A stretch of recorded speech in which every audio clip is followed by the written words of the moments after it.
मेरे 3 सबसे फेवरेट जानवर और लास्ट वाला तो आपका भी फेवरेट होगा। सबसे पहले सबसे फेवरेट बिज्जू। नाम पर मत जाना क्योंकि Guinness book of world record में इसको सबसे निडर जानवर होने का खिताब दिया गया है, क्योंकि शहद चाटने के बाद ये शेर या मगरमच्छ से भी लड़ जाता है और सांप को तो लंच में खा जाता है।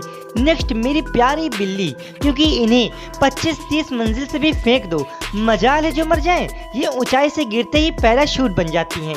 नेक्स्ट जो मेरा सबसे ज़्यादा फेवरेट जानवर है वो है कुत्ते से भी ज़्यादा वफादार मेरा दोस्त। वीडियो पसंद आई सब्सक्राइब करें।